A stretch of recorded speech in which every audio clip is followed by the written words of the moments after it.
Karma Buddhi Yoga Dhananjaya Buddho Sharanamanvicha Kripanaha Palahetava. O Dhananjaya, keep all abdominal activities far distant by devotional service, and in that consciousness surrender unto the Lord. Those who want to enjoy the fruits of their work are misers. Buddhi Yukta Jahatiha Ubhe Shukruta Dushkrute Tasmad Yogaya Yujyasva Yoga Karmashu Kaushalam. A man engaged in devotional service rids himself of both good and bad reactions, even in this life. Therefore, strive for yoga, which is the art of all work. Karmajam Buddhi Yuktahi Phalam Tyaktva Manishina Janma Baddha Vinimukta Padam Ganchatya Namayam.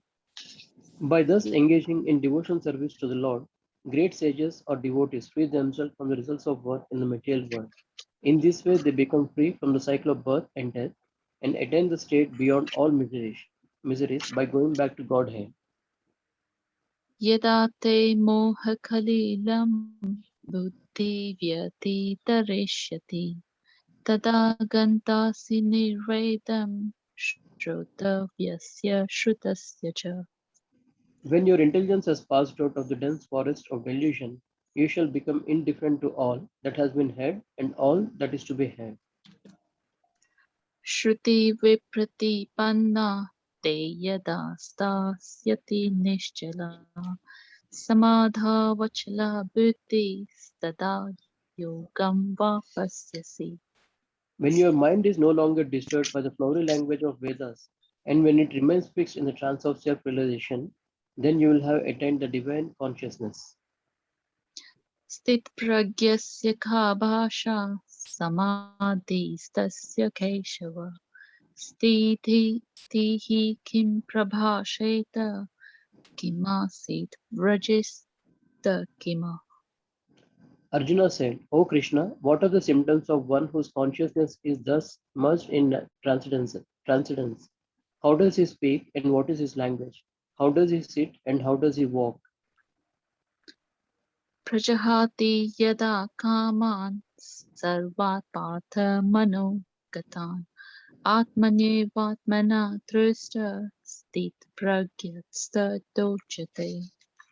The Supreme Personality of Godhead said, O Partha, when a man gives up all varieties of desire for sense gratification, which arise from mental concoction, and when his mind, thus purified, finds satisfaction in the self alone, then he is said to be in pure transcendental consciousness.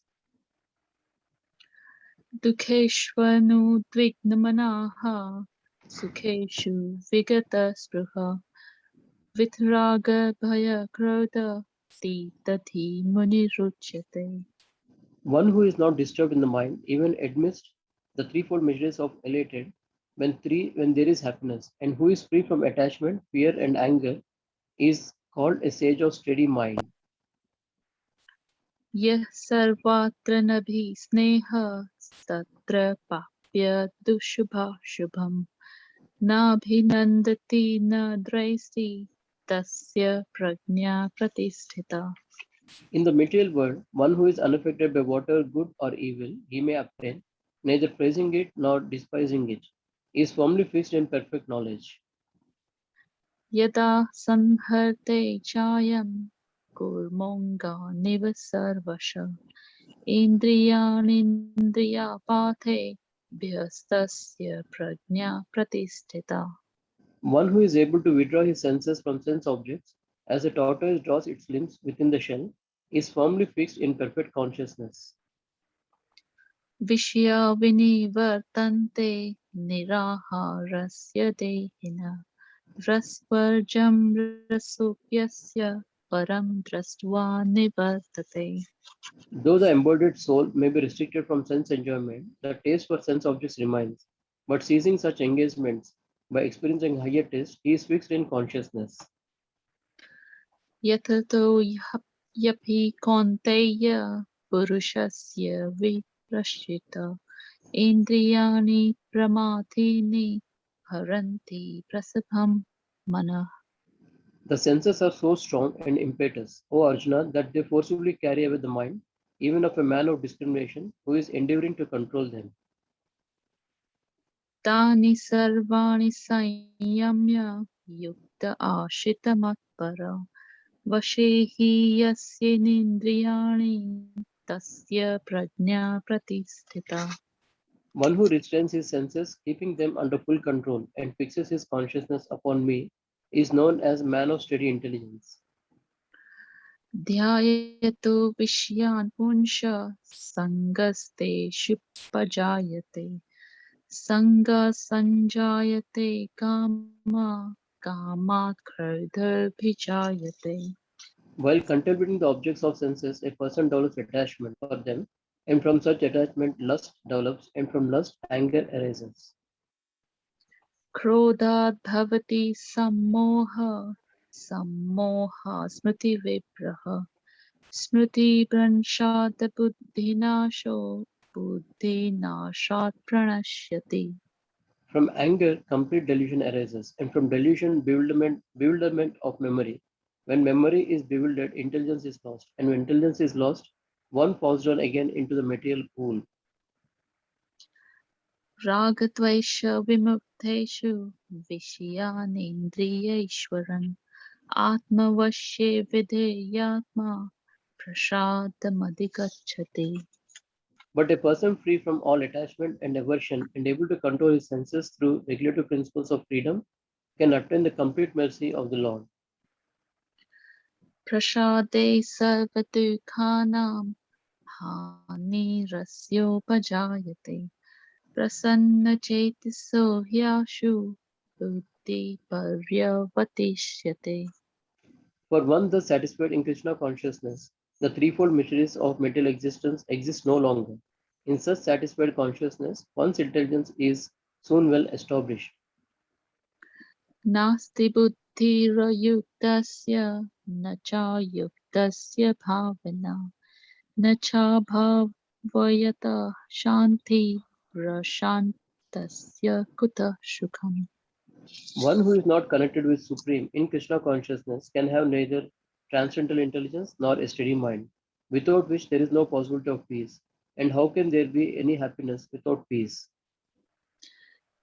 इन्द्रियाणा हि चरतां यन्मनोषु विधेयते तदस्य हरति प्रज्ञां वायुर्नावमिवाम्भसि.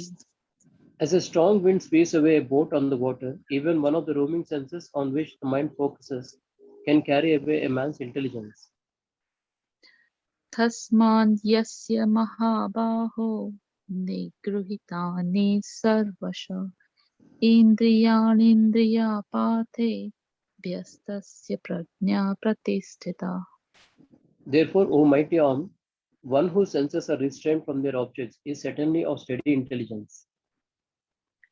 या निशा सर्वभूतानां तस्यां जागृति संयमे यस्यां जागृति भूतानि सा निशा प्रज्ञतो मुने.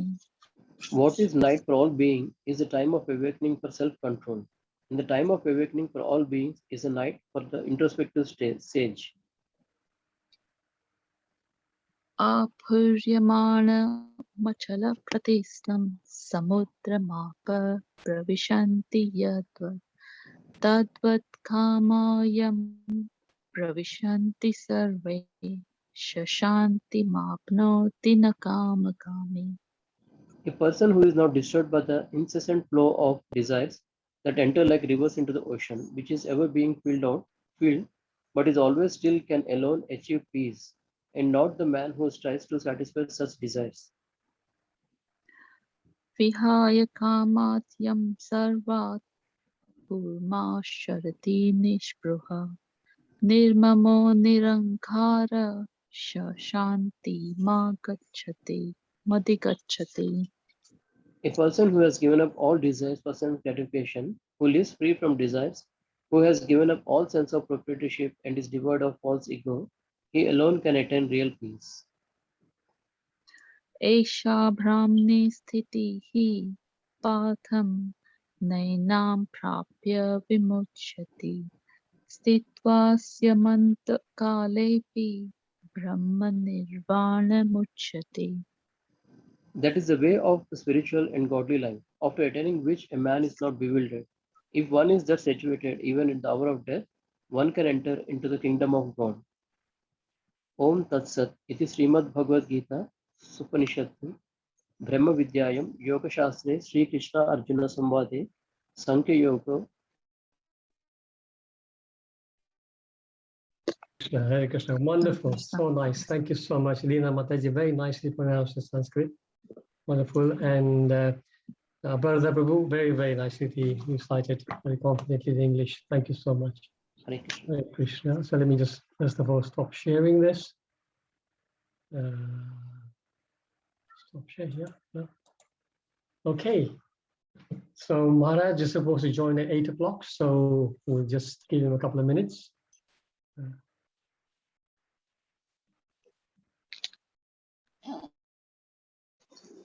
Oh yes, I can just see Maharaj. Hare Krishna. Maharaj is just logged in. Hare Krishna. Maharaj, can you hear us?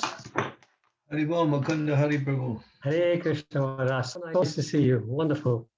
Wonderful. So Maharaj, all glories to you, all glories to your wonderful association we're having today. So Candramauli Maharaj does not require any introduction. Everybody knows him very well. But just in case some listeners today who are not aware of him, I will just quickly go through his details. So Maharaj, he began his Krishna consciousness all the way back in 1973, when he met devotees in New York. And then he soon moved into the New Vrindavan farm community in West Virginia. He received initiation also in 1973 from His Divine Grace A.C. Bhaktivedanta Swami Prabhupada. And in 1986, Maharaj took initiation from Srila Prabhupada. And then Maharaj, since in the early days, he was preaching in Cincinnati and in Columbus, Ohio.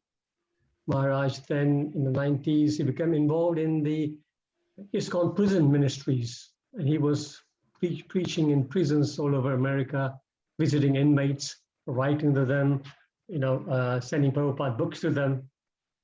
So wonderful service. I also believe that he's continuing that through his disciples also in Europe. And then in 1995, Maharaj began serving as a resident sannyasi in Chicago. So Maharaj is continuously traveling. He's preaching right now in America, India, Western Europe, Slovenia, Croatia, Italy, as well as UK. Maharaj is an initiating spiritual master within ISKCON. So personally, I was very, very fortunate that in 2013 or 2012, when we had that cruise, the retreat on the cruise, I was nominated to be Maharaj's personal servant. So I had the great opportunity to drive Maharaj from the manor to Southampton, and then remain with him. And I was his personal servant throughout the 10-day retreat on the cruise. And then on the way back, of course, I got to drive Maharaj back to the manor. So I was very fortunate, myself and Padma we got some nice association, one-to-one association with Maharaj at that time. So what we'll do is, without further ado, I will allow everybody to unmute, and we'll welcome Maharaj with 3 loud Haribols, but with the promise that you will mute yourself straight afterwards, otherwise we'll have lots of noises. So unmute yourselves and please let's have 3 loud Haribols for Maharaj. Haribol.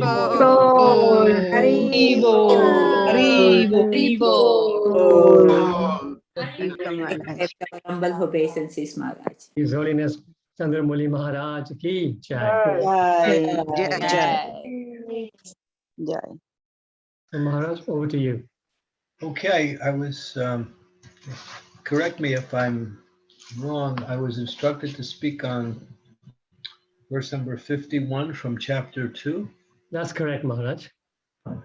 So would I read the translation in verse? Is that Yes, the please. protocol? Yes, please. Okay. Omagyan Timirandasya Gyanajana Salakaya Chaksu Unmilitam Yena Tasmai Shri Gurave Namaha Ma'om Vishnu Padaya Krishna Prestaya Bhutale Srimakti Bhakti Vedanta Swami Iti Namane Namaste Saraswati Devi Gauravani Pacharine Nirse Sasunyavadi Pastyatya De Satarine Shri Krishna Chaitanya Prabhu Nityananda Shri Advaita Gadadhara Sri Vasadi Gaur Bhaktivinoda Hare Krishna Krishna Krishna Hare Hare Hare Rama Rama Rama Hare Hare. So we're reading from text 51, chapter 2, the contents of the Gita summarized.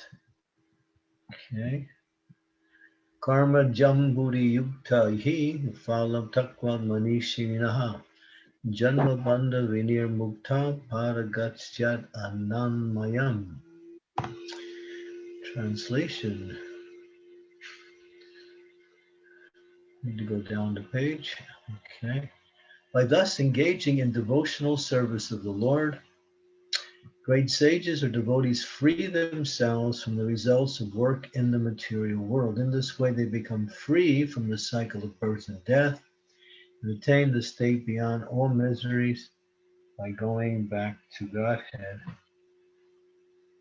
Srila Prabhupada's purport. The liberated living entities belong to that place where there are no material miseries. The Bhagavatam 10:14-58 says, Samasritam ye padapalavam plavam mahatpadam punya yaso marare bhavam budir vatsapadam padam padam padam padam yavi padam natesham. For one who has accepted the boat of the lotus feet of the Lord, who is the shelter of the cosmic manifestation and is famous as Mukunda, or the giver of liberation, of mukti, the ocean of material world is like the water contained in a calf's footprint.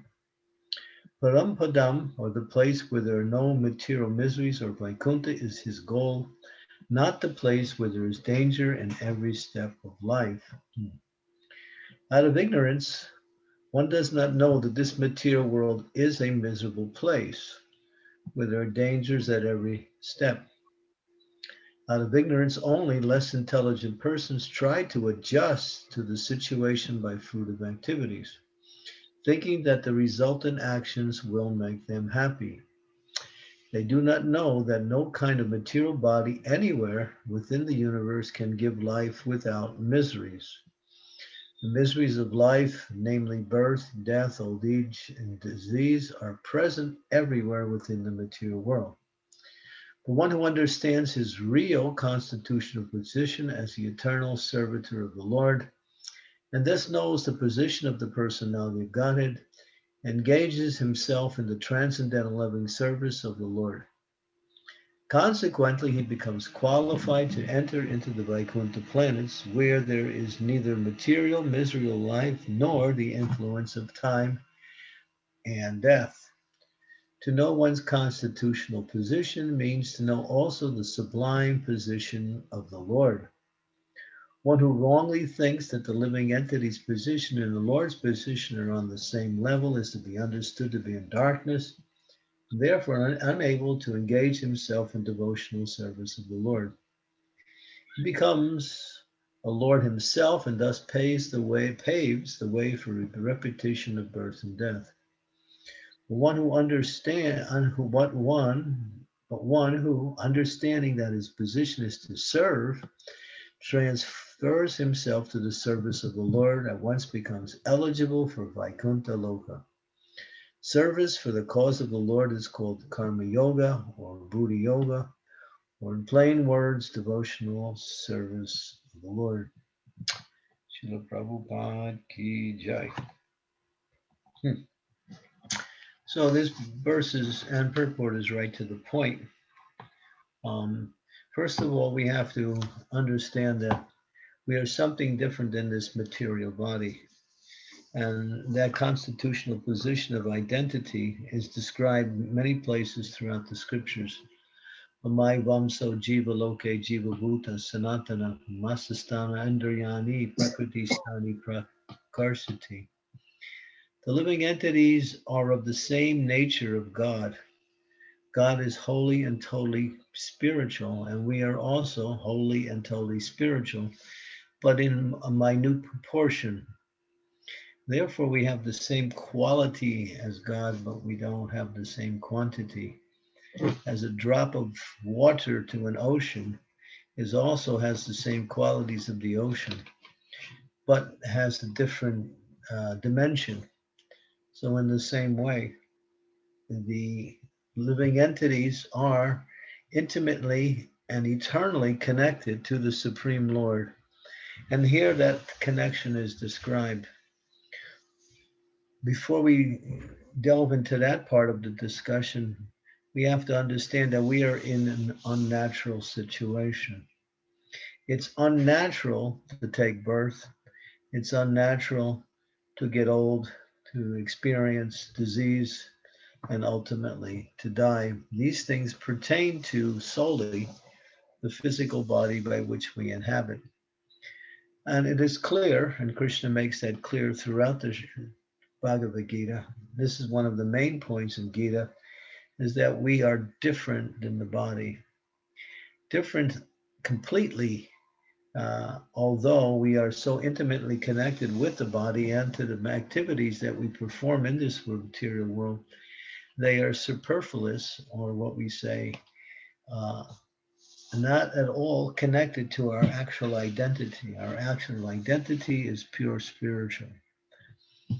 And therefore, in the material world, we are finding ourselves in a awkward uh, and and something that is contrary to our nature.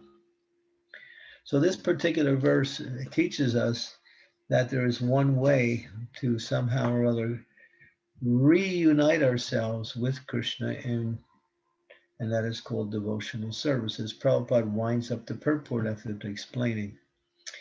The tendency of the conditioned soul in the material world is to try to adjust the material world in order to facilitate happiness and push away suffering. But as Prabhupada clearly says, and we can understand this in the practical sense also, that whatever situation one is in the material world, these things come along: birth, death, disease, and old age. No one wants them, and they are simply imposed upon us because we have a material body, or because we are encased in the material body. But we have to understand that these things that cause misery do not affect us, they simply affect the material body. How do they affect us? By identification. When we identify these things as being part of our existence, we create this wrong mentality, and we think that I get old, I die, I suffer, I'm a man, I'm a woman. So many identities and so many different activities are related to the material body. And these are all the causes of suffering in this material world. Adjustment, there's a nice verse in the Srimad Bhagavatam that explains that one cannot change one's destiny materially. In other words, it says the karma daivana trena, which means that when we take birth in this material world, we have already written on the slate of our destiny what activities will cause us happiness and distress. In other words, we have a certain quantitative calibration, or calculation of how much we will suffer and how much we will enjoy in this world. It's already calculated. No one can change that. Just like the example is used that no one tries for suffering, but it comes automatically. In fact, everyone is trying to push back the suffering and find ways to increase one's satisfaction and happiness in this world. So the verse in the Srimad Bhagavatam in the fifth canto, first canto, fifth chapter, verse number 18 explains that just as just as misery comes without one's wanting it, happiness also comes in the same way. So it cautions us not to try to increase happiness on the material level by trying to adjust material energy to work in a different way. The thing is, this is another form of ignorance because we are not in control of the material energy and we can't adjust it. We can reposition ourselves in relationship to it, but we can't control that energy. As Krishna says, Daivi Esha Gunamaye Mama Maya Daratyaya Mam Eva Yaye Mam Eva Prapadyante Jayam Parantite. He explains that ultimately this material energy is working under his direction. And so we apparently think that we can control the material energy. We can move it around, but we can't control it. When we try to control the material energy, we become controlled by that material energy. Just like we'll use a very loose example, a person who takes up smoking cigarettes becomes attached and addicted to that activity and becomes controlled by the same activity that they perform. That that principle works with everything in the material world. When we try to control the material energy traps us into performing more of the same activities, which cause us more and more discomfort or ultimately suffering.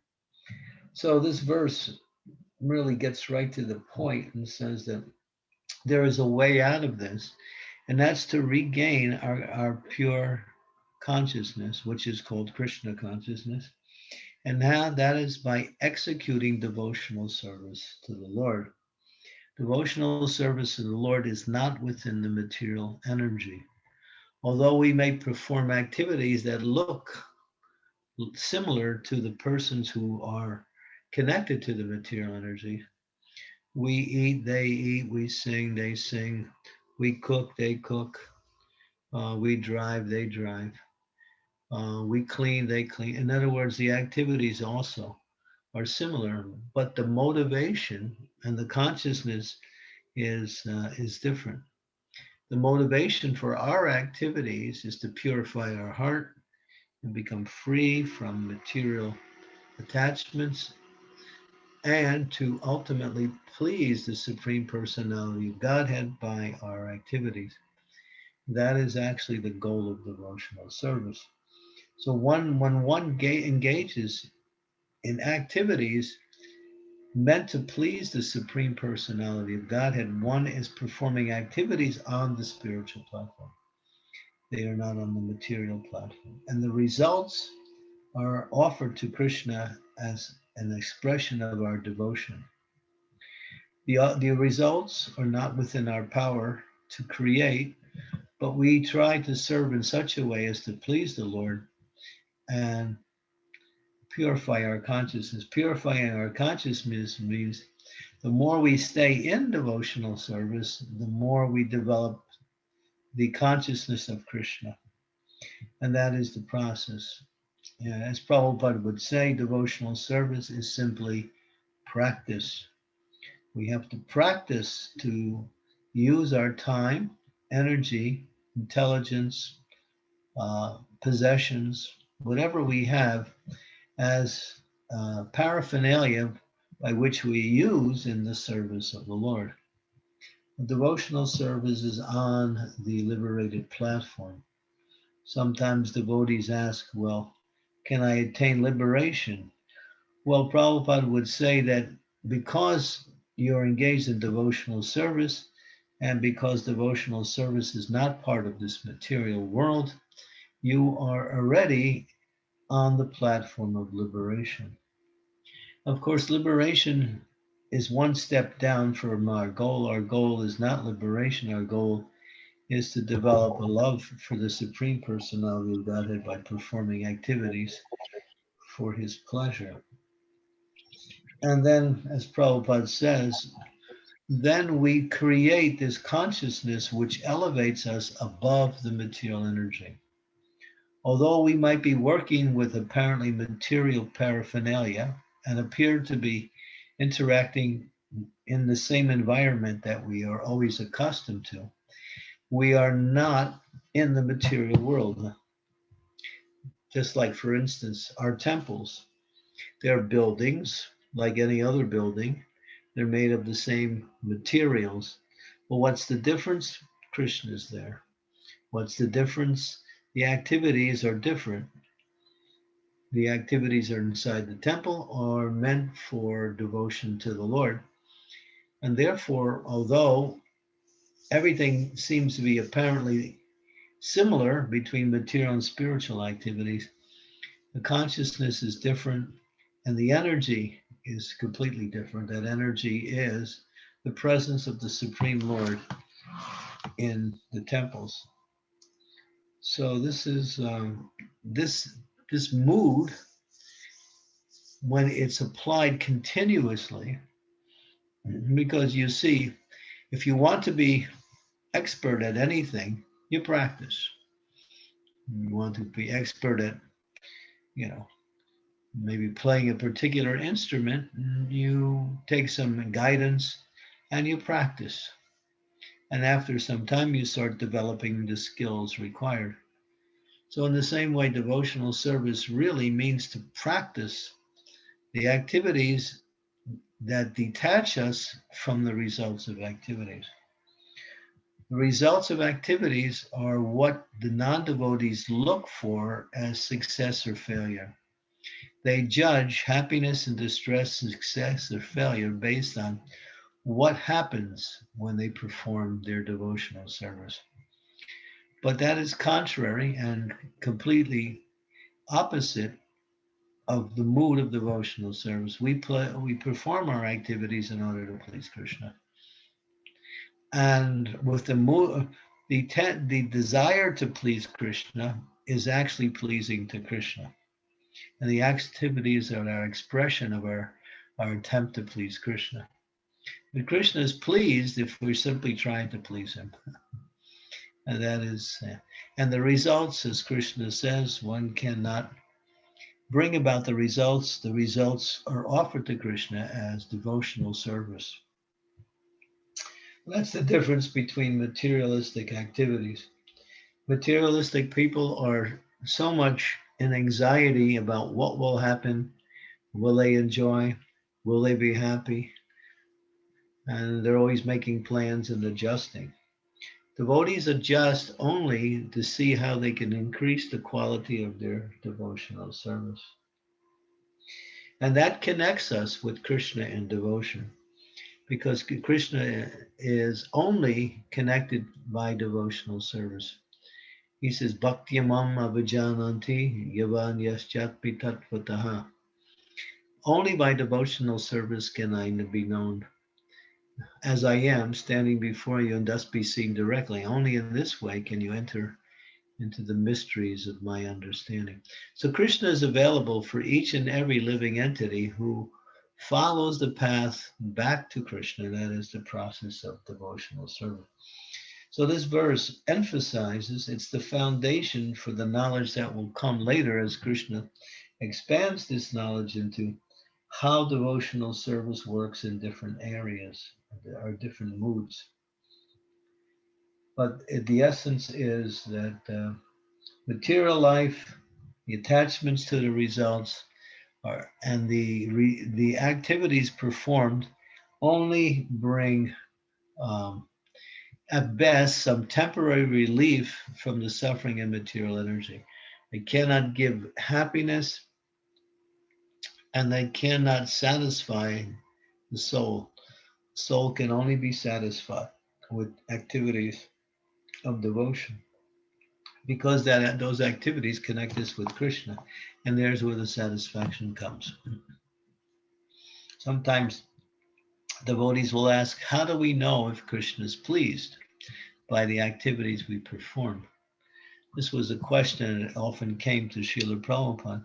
And Prabhupada gave a very simple and easy to understand answer.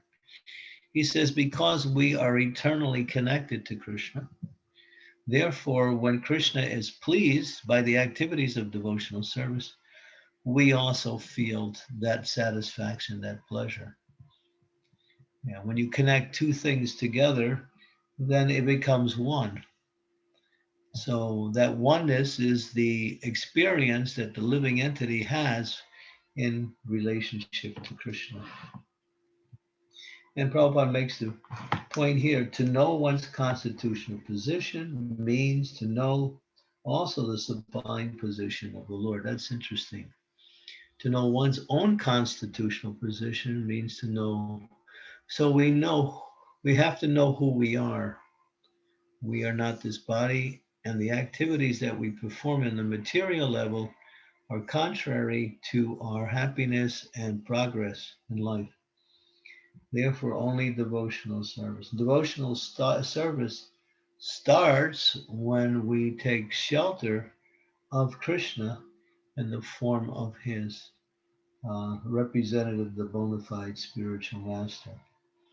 Then that spiritual master will guide us and engage us in activities that are meant to please Krishna. And we can understand how good we are doing or how successful we are in executing it by when the spiritual master is pleased. Yasya prasada bhagavat prasado yasya prasadan naguti kutopi. When the spiritual master is pleased, Krishna is automatically pleased. If one tries to think, well, I'll go directly to Krishna and try to please him, it's Nagatikutopia, is simply a useless affair. Because Krishna, although we have an eternal and direct loving relationship with Krishna, because we have broken that by coming to the material world and acting in a materialistic way, we have to renew that relationship in a way that is foundational to its success, and that is that by pleasing the spiritual master, who is Krishna's representative, we actually make progress in devotional service. So these are some of the fundamental points mentioned in this verse. And of course, it says that, I think what is being emphasized here over and over again is that there is, no matter who you are, no matter what your position in the world is, no matter what your identity in the world is, you are surrounded by these four material miseries. Prabhupada would reject the idea that the material miseries that we claim are miseries are not real miseries. Like, I don't have enough money, I don't have enough friends, I don't have a position in this world, or there's a petrol crisis. In other words, the economical, political, social, or even ecclesiastical things that we describe as being something that we attain but can't attain are not the actual miseries. What is the actual misery is we're not meant to take birth. We're not meant to get old.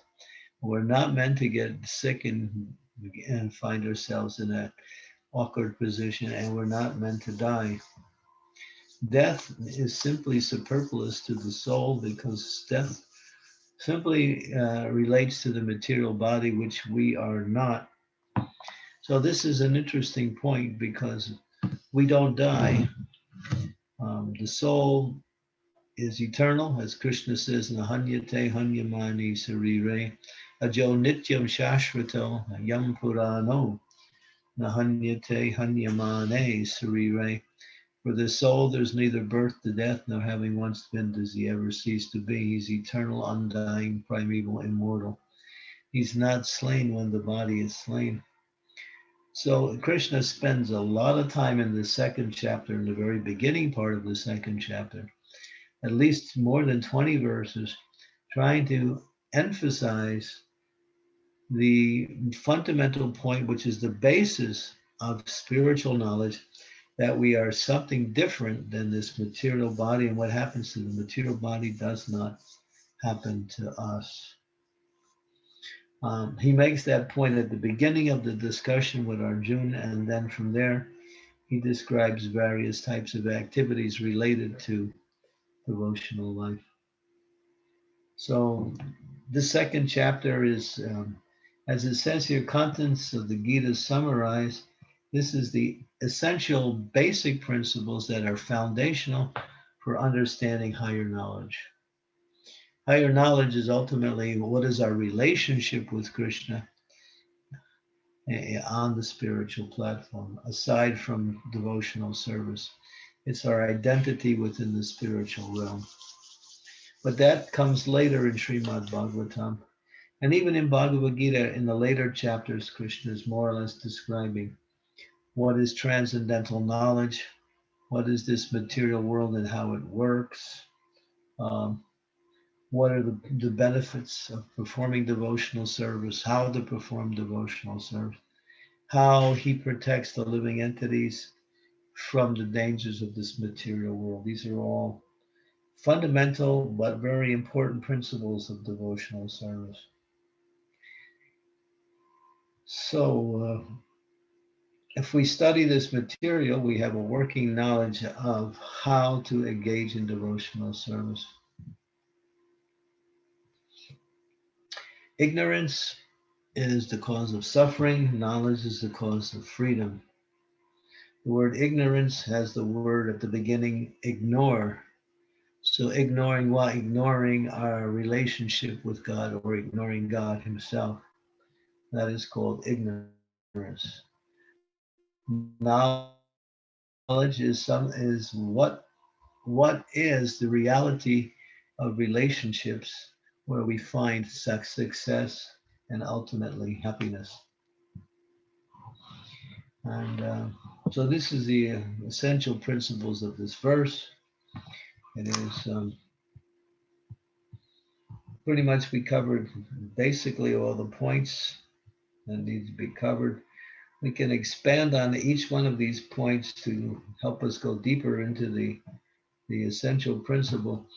But to summarize the whole thing is that material world is not a natural place to be.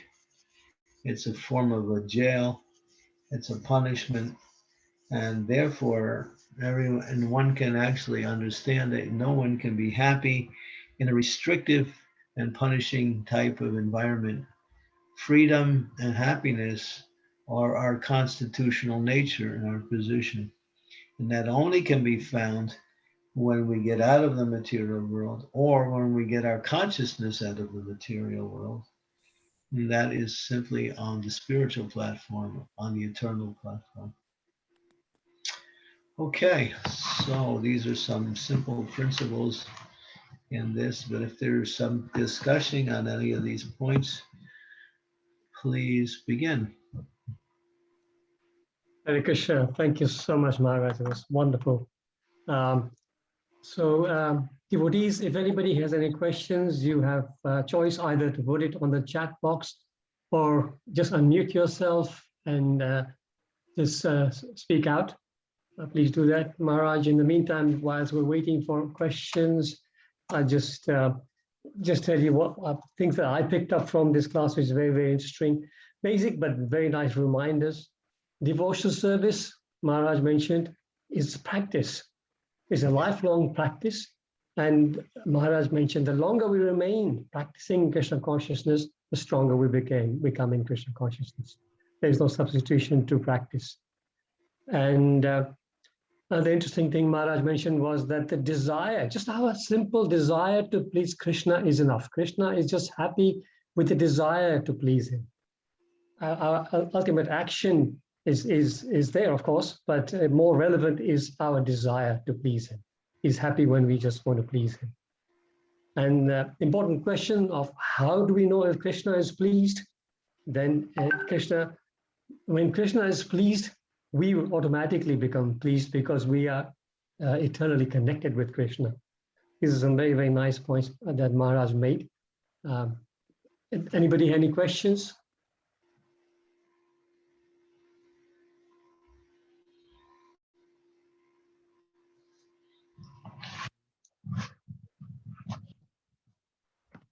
Sandeep Prabhu, you unmuted? Yes, yes. Hare Krishna Prabhuji, Hare Krishna Maharaj. Please offer my humble obeisances. I have a question. My father has been given just few days to live by his doctors now. And what should I tell him in his final days? Well, you should try to connect him as much as you can to the spiritual energy. In other words, what we do is if he's inclined, you can put pictures of Radha and Krishna, the acharyas in the room. You can play the Hare Krishna Maha Mantra or Prabhupada's bhajans. You can give him tulsi leaves, Ganga water. But for his mind, in order to satisfy him, you should explain that if he can think of Krishna, as Krishna says in the Bhagavad Gita, yam yam bhavi smaram bhavam tattve ankteya kalevaram tam tam evaite konteya sadata bhava bhavitaha.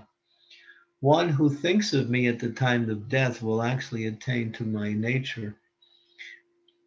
So thinking of Krishna at the time of death generally requires a lifetime of devotion, which formulates our consciousness where it becomes natural to think of Krishna at the time of death. But it's not relegated to that, only that. If you can somehow create within his life the atmosphere that Krishna is there, he is the Supreme Lord, you have a wonderful relationship with him. This world is temporary, as he can understand now that he has to leave soon. That there's another world where life is eternal, full of knowledge, full of joy, and that's the world we belong to. So surrounding him by spiritual activities in terms of the paraphernalia we use, and at the same time, if he's receptive, we can speak about. We don't, the tendency is that when someone is leaving, they're lamenting their departure. Try to dissuade him or divert him away from that mood and point him. He's moving on, he's going to another place, show him that there is a better place and that where life is eternal, we're free from all material sufferings. It's called the kingdom of God. So become very positive. If you are also dragged down by his departure, then you can do very little good for him. Always remain positive. Explain that soon he will be in another place, and he can choose where to go. He can choose to come back to this material world in another body, or he can choose to go back to the spiritual world and live eternally. So keep it positive and keep him surrounded with spiritual activities such as chanting and pictures, tulsi leaves, Ganga water, anything that's positive, anything that's spiritual. And this is the most important part of life. Departure of the soul from the body is given emphasis in Vedic culture as the most important part of life because it determines what our next life will be.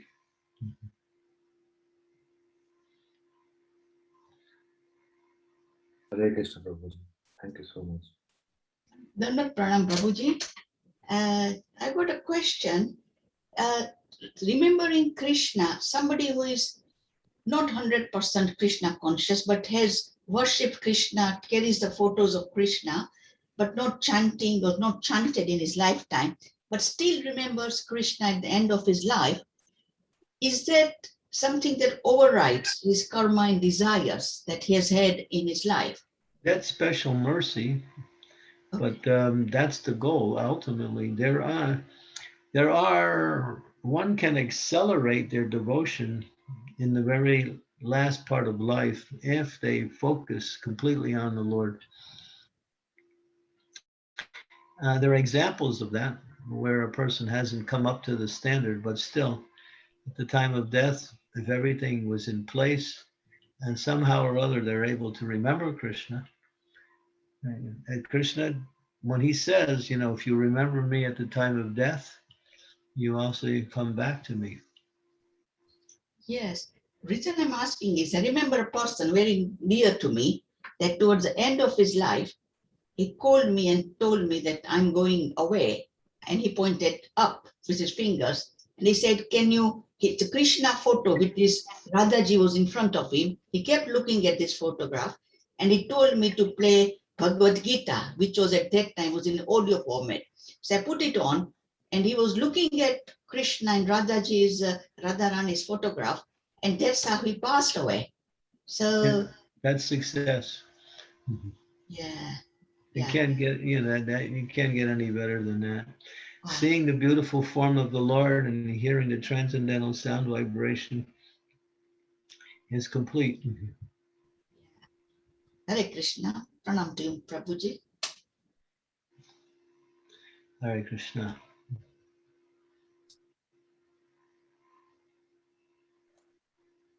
We got messages in the chat saying that really enjoyed the class, very uplifting class, very nice answer to the Prabhuji's question about his dear father living his last days.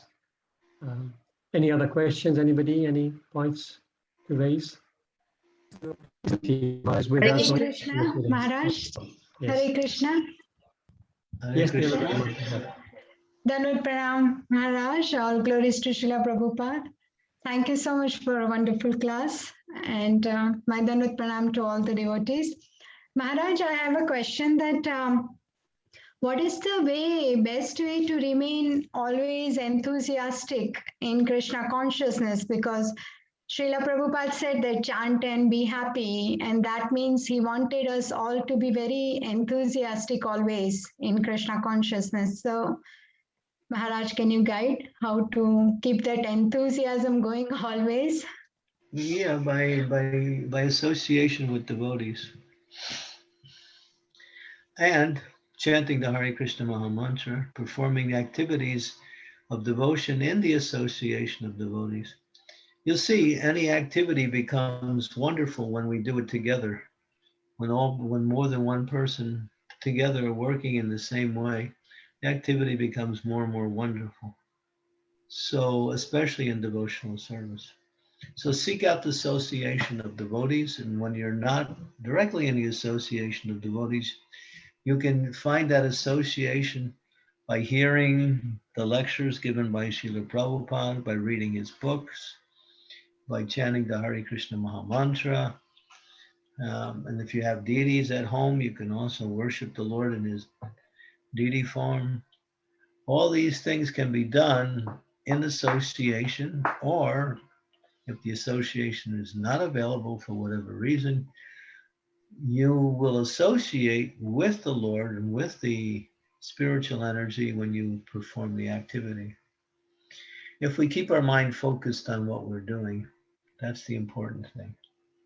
We have to practice to become absorbed in whatever we're doing, whether it's chanting, reading, serving. Hare Krishna. Thank you, Maharaj. Thank you. Hare Krishna. Hare Krishna, Maharaj. Please accept my humble obeisances. All glories to Srila Prabhupada. I just wonder how can we help ourselves? Because when you are young, you are so enthusiastic. You're doing all the service. You feel so joyful. You feel so connected to Krishna. But as the body gets old and pains and aches comes, and at that time can't do that, and you feel kind of not so able to do all the things you're doing in an older age than you're young. How do we keep up our spirit to the Yeah. way when we are Well, young? yeah, Thank you. when you're young, you can tend to be more active. As you become older, you also hopefully you're making advancement as you go through your age, you go through your life. Then it becomes more within the mind. Then we start finding more satisfaction and happiness in chanting and reading. So then we might do less of these physical activities and more of the mental activities. Life seems to evolve in that direction also. And ultimately, if we can get absorbed in chanting, then that is the best form of service. Thank you, Maharaj. Thank you so much. Hare Krishna. Hare Krishna Maharaj. There is a question here on the chat box from Venkat Prabhu. He's saying, Hare Krishna Maharaj, if a person leaves his body remembering Krishna, but not in a favorable mood, does he or she still go back to Godhead? Well, the principle is to remember Krishna. Favorable, unfavorable mood, I think that can only be understood from Krishna's point of view. If Krishna wants to show some mercy one way or the other. Kamsa remembered Krishna at the time of death, but it was definitely not a favorable mood. So it doesn't say that he went back to the spiritual world, but he did get liberation. So even in an unfavorable mood, one will get a spiritual position somewhere. They may not attain the ultimate, going back to Godhead, but they may also get liberation or going to another area of the universe, and they may go to the heavenly planets. They also may go to the same planet that Krishna is on in the material world, because Krishna also performs activities in the material world constantly in one of the universes. So that's hard to say. It's an individual thing, but ultimately to remember Krishna is auspicious. Putana remembered Krishna at the time of death, and she got a position as his mother, but because she performed the activities of a mother by offering her milk to Krishna, Krishna accepted her as his mother, and therefore she got a very elevated position. But she didn't go back to Godhead. She got a very high spiritual position. So it's always auspicious to remember Krishna, but for devotees, we should do it favorably. Krishna Prabhuji, Hare Krishna Maharaj. I'm thinking of somebody who has lost their faculties, and they're probably unconscious, and they've been a true good devotee, but at that moment they weren't able to remember Krishna. How does the person stand in achieving Krishna's abode? Yeah, it's not up to them at that point. That's up. Then it's all depends on Krishna's mercy. Krishna will make the decision how he wants to elevate that soul. You have to understand there's another principle, and that is called mercy. And that you can't really see because there's maybe something in that person's life that was outstanding in their devotional life that attracted the attention of Krishna and Srila Prabhupada. So devotional service is not so cut and dry where you do this and you get this. We know the principles, we try to follow the principles, but ultimately the element of mercy makes the difference on what results we get. So a lot of times we pray those who are connected with that soul, who we pray for their elevation, and that can also make a difference after they depart.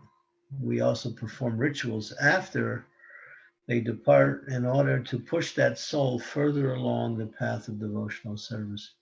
So it's by the assembly of devotees who are well-wishers of that departed soul that they can also get extra mercy. But their final destination is in the hands of the Supreme Lord. Hare Krishna. Thank you, Maharaj. So there's one comment and one question on chat. So I'll just read the comment first. This comment is from Lila Purushottam Prabhu. He's saying, thank you very much for the enlightening class. Your Holiness is empowered by Srila Prabhupada to preach to prisoners all over the world for a long time. Also, despite your other ISKCON responsibilities of preaching and guiding devotees. Thank you very much, Maharaj. That's the comment from Lila Purushottam Prabhu. Then there's a question from Seema Mataji, Seema Singhal Mataji, saying, Maharaj, if someone is leaving the body and is in pain, but people around them are chanting Krishna's name, will it give them liberation? Again, it's the same principle. It's up to Krishna. We do as much as we can, and everything depends on the Lord. But we should try to provide as much favorable conditions during the departure and even after the departure. Ultimately, everything is up to the Lord.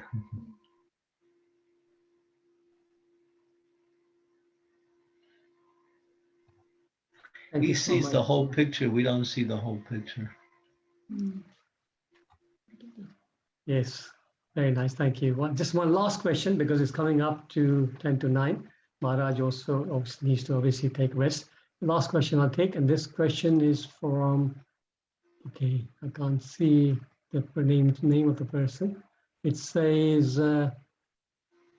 can a person who is new to chanting and learning texts be given some mercy, at least if they are near the end of life? So if yeah. We have to understand mercy is always available. And the more you want the mercy, and the more you show you want the mercy, by acting in that way, that mercy is available. Mercy is the difference between one type of result and another type of result. So therefore, we always beg for the Lord's mercy for us and for others. We also pray for the Lord to show their mercy to others also. Thank you, Hare Krishna. Pranam, Hare Krishna. Thank you so much, Maharaj. I know it's very late, but I really, on behalf of everybody on this group, thank you so much, Maharaj, for giving us a wonderful time. I know that you are here just for a limited time. I hope that we have your darshan very, very soon again, Maharaj. Now that the traveling is opening up, hopefully we will see, hopefully have your darshan more often. Thank you for the opportunity to speak tonight. I was really inspired when I received the invitation, and I was really impressed to see so many devotees online. So that was nice. Thank you so much, Maharaj. Thank you very much. So this is the chat group. We started this group when we went into lockdown. So every evening we get together like this, and we recite one chapter we recite, and then we pick one verse from there and we go deeper into that. And this has been going on since then. Hopefully we'll continue with your blessings for many, many more years like this. Thank you. Thank you, Maharaj. Hare Hare. Thank you, Maharaj. Wonderful. Hare Krishna, Hare Krishna. Thank you very much, Maharaj. Hare Krishna. Jai. Hare Krishna Maharaj. Thank you Krishna very Krishna. much. Thank you, Wonderful. Hare Krishna. Hare Krishna Maharaj. Hare Krishna. Hare Krishna. Hare Hare Krishna. Hare Krishna Maharaj. Thank you very much. Hare Krishna. Hare Krishna. Samaveda Bhakta Vrinda ki jai. Hare Krishna. Chaitanya Chari. Chaitanya Chandra, Haribo. Haribo. Vishalmi, Haribo. Hare Krishna Maharaj. Oh, Hare Krishna. we'll see you all again soon. Hare Krishna Maharaj. Thank you. Hare Krishna Maharaj. Wonderful class. Thank you so much. Thank you. Hare Hare Krishna. Krishna Maharaj. Hare Krishna. Thank you all so much. Thank you, Prabhu. Interaction like this is very Maharaja યાદ કર્યા આપણને. Very good. Thank you, Mukund Hari Prabhu, for this arrangement. Wonderful session. Thank you, Chandra. It was fantastic. It's so nice. Maharaj's answers are so clear, aren't they? So wonderful. Thank you so much. Hare Krishna. Very clear. Hema Mataji's arrangement. Thank you so much, Hema Mataji. Thank you, Hema. Thank you. It's wonderful, wonderful Maharaj. Thank you. Hare Krishna. Hare Krishna. Hare Krishna. Hare Krishna. Hare Krishna. Hare Krishna. Thank you, Prabhuji. Hari Bol. Hare Krishna. Hare